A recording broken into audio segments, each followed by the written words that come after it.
diz a Escola de Tarô para o Autoconhecimento, que está revelando para você que o tarô não é um baralho. Haha! O tarô é um livro interativo para o autoconhecimento.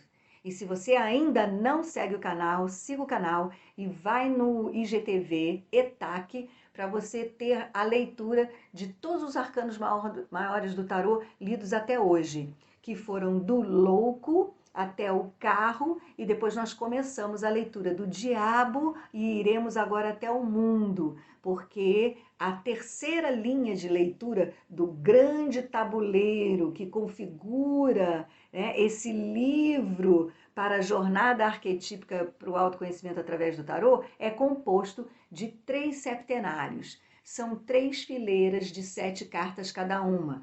A primeira fileira vai do mago até o carro. A segunda fileira vai da justiça até a temperança. E a terceira fileira, chamado de septenário, porque é composto de 7 cartas, vai do diabo até o mundo. Né? E então a gente fez a leitura dos 7 primeiros arcanos maiores do tarô do primeiro septenário e pulamos para o terceiro. Sexta-feira passada teve a aula do diabo, que começa o terceiro septenário. Por quê? Por que que muda do primeiro para o terceiro? E o segundo, né, que vai da justiça até a temperança? O segundo septenário, ele representa a nossa dinâmica emocional. E a nossa dinâmica emocional é extremamente responsiva, né? Reativa àquilo que nós entendemos como a nossa personalidade, como as nossas escolhas e a maneira com que a gente se relaciona com o mundo à nossa volta. Então, como ela é passiva em relação a esses 2 septenários, aquele que configura a nossa personalidade e aquele que configura o nosso comportamento social, ela fica para a terceira. Tá? Então vamos entender primeiro esses dois septenários, depois a gente vai entender bem melhor como é que o emocional fica entre essa dinâmica, né? Quem eu sou e o que a sociedade espera da gente. Ok? Então, na sequência, a gente viu o diabo e hoje a gente vai ver quem?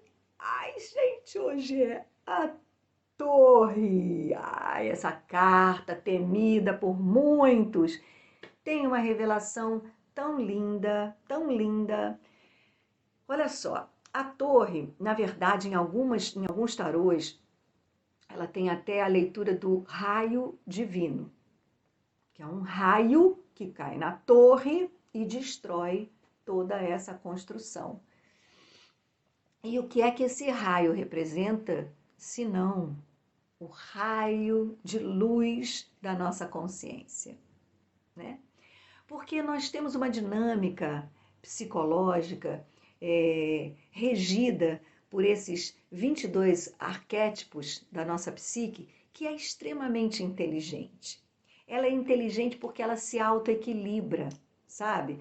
Por isso que meditar traz tanta saúde, tanto equilíbrio. Porque quando você medita, você silencia um pouco essa tagarelice mental e aí permite que a sua própria psique se organize e se reequilibre, né? Porque ela está justamente composta por esses arquétipos da psique.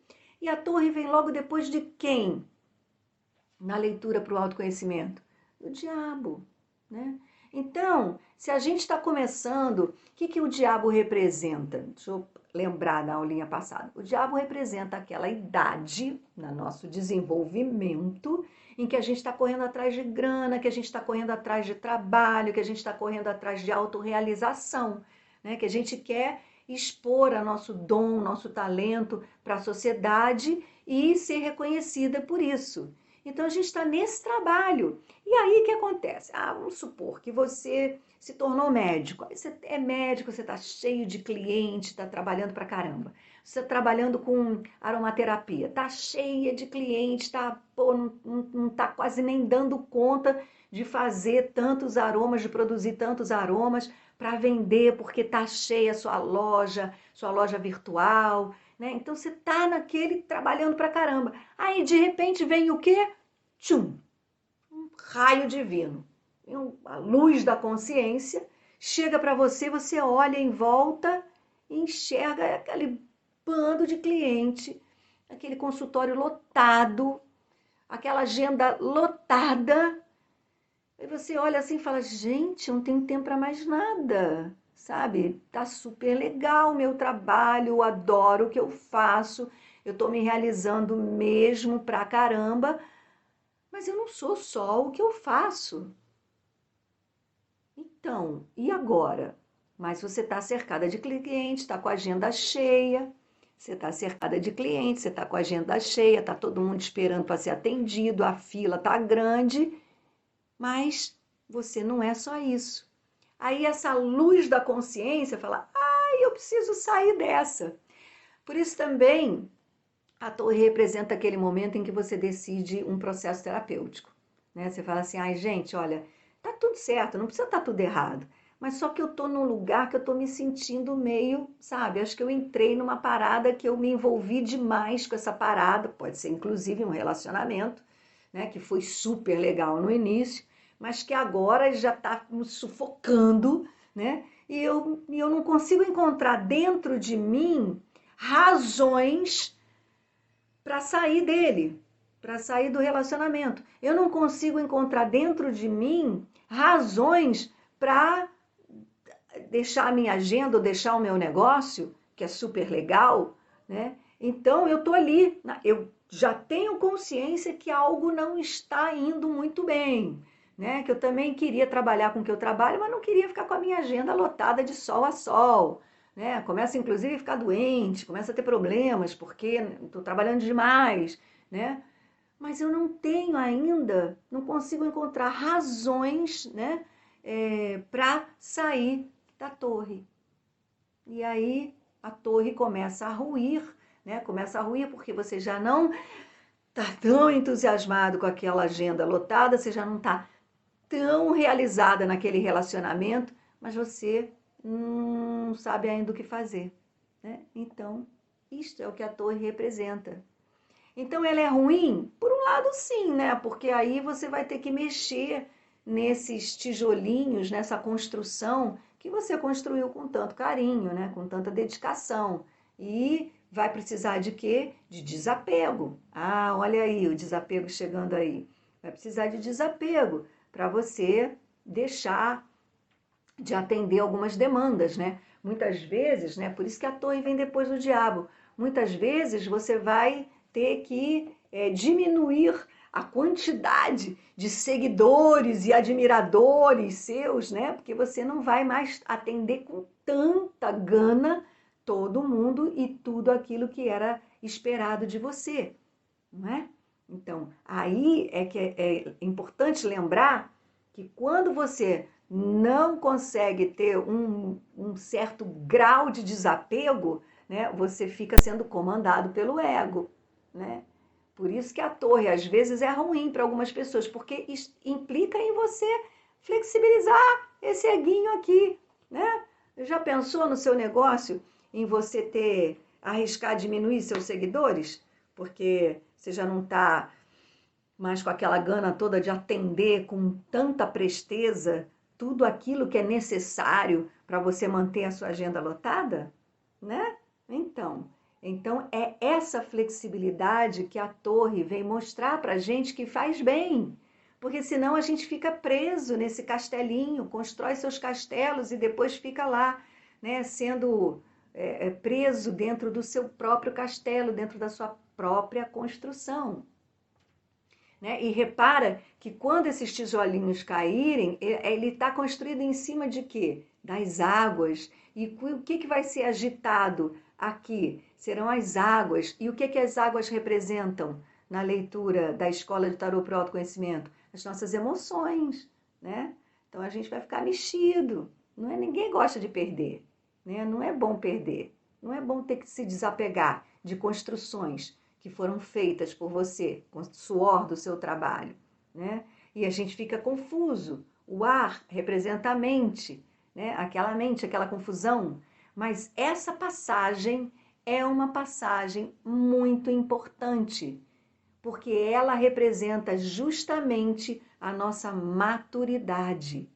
É quando a gente vai deixando de ser tão teimoso, tão birrento, tão inflexível, tão orgulhoso, tão egocêntrico, para ser um pouco mais humano, para ser um pouco mais inteligente, para perceber que a gente pode mudar de opinião, que a gente pode, né, se dar uma atenção maior em detrimento da atenção que os outros ou que a sociedade demanda da gente, né? Faz parte do equilíbrio psicológico eu me levar em consideração, principalmente nos momentos em que a minha própria construção está me sufocando, em que as minhas próprias escolhas estão me sufocando. Então, bora desapegar, bora deixar o orgulho um pouco de lado, né? Bora fazer retiro, bora fazer um spa, um retiro espiritual, aprender a meditar, né? Ou o lado negativo da torre é o quê? É aquele que, quando você não tem consciência, quando você não tem nenhum processozinho de autoconhecimento, quando você está só ligado na vida material, nas relações horizontais, quando você está só pautado em atender às demandas das relações horizontais, desde a sua relação mais íntima até a sua relação mais comercial e social, aí esse raio de consciência, ele vem destruindo mesmo. Aí ele vem em forma de doença, né? Até porque a doença, ela é aquilo que já passou pelo seu campo energético, passou pelo seu campo emocional, passou pelo seu campo mental, você não deu bola, não deu bola, não deu bola, e aí se materializou no seu corpo físico, né? Aí virou doença. Aí a torre representa esses momentos, né? Em que você se vê, né, cercado por algo que te adoeceu materialmente, literalmente, atingiu o corpo físico, né? E eu vou dizer para vocês uma coisa, não é raro em consultório de psicologia você atender pessoas que tiveram que enfrentar doenças graves, doenças às vezes até se livraram da morte, né, por conta de cura de doenças que seriam mortais. Não é raro você ouvir em consultório os clientes dizerem que as doenças, as tais doenças, foram a melhor coisa que aconteceram na vida deles. Porque foi a partir dessas doenças que as pessoas perceberam o que elas estavam fazendo que as adoeceram. E aí, a partir do processo de cura, né, perceberam que tinham que mudar e não mais levar a vida da maneira que levavam antes. E então, o que aconteceu? Destruíram esse modo de vida, né, que causou a tal doença. Tá certo? Então, essa é a torre, tá? Que tem o seu lado bom e o seu lado ruim, como qualquer arquétipo da nossa psique. Nossos arquétipos, eles estão numa instância que é amoral, tá? Eles não estão na instância da personalidade da nossa lida aqui. Então, todos eles têm um lado muito bom e um lado muito ruim. Depende de como nós administramos esses arquétipos. E se não existe um eu interior, se não existe o desenvolvimento de uma consciência, se não existe o desenvolvimento do self, que é capaz de administrar isso tudo, aí geralmente os lados ruins, né, dos arquétipos aqueles que a gente acaba tendo que experimentar, porque aí você vai viver na matéria essa relação de positivo e negativo. Tá certo? Então, se ficou alguma dúvida, escreve aqui no comentário que eu terei o maior prazer em responder a você. E siga a gente aqui no Conexão Planetária, porque a jornada arquetípica do tarô para o autoconhecimento é, assim, a base da grande conexão que nós estamos sendo chamados a fazer nesse momento de transição planetária. Porque o tarô ajuda você a fazer esta conexão, a vertical. E esta conexão vertical de você com você mesmo é que vai equilibrar todas as relações horizontais. E feito a conexão vertical com a horizontal, você conectou com os 4 elementos que compõem o nosso planeta. E aí estamos reconectados à nossa existência de terráqueos, habitantes deste planeta, e de forma autossustentável. Porque queremos sim, queremos continuar, queremos ver a humanidade prosperar em fraternidade, em abundância e em prosperidade. Tá certo? Então, façamos a nossa conexão planetária, e a jornada arquetípica para o autoconhecimento é um passo gigantesco, irreversível, para que você desenvolva a sua própria consciência. E essa consciência é capaz de enxergar o seu ego, gostar do seu ego, administrar o seu ego e fazer do seu ego o seu melhor e maior parceiro na sua autorrealização. Tá bem? Então é isso, gente. Obrigada, gratidão por você estar aqui, gratidão imensa. Namastê e In Lakesh. Eu sou um outro você.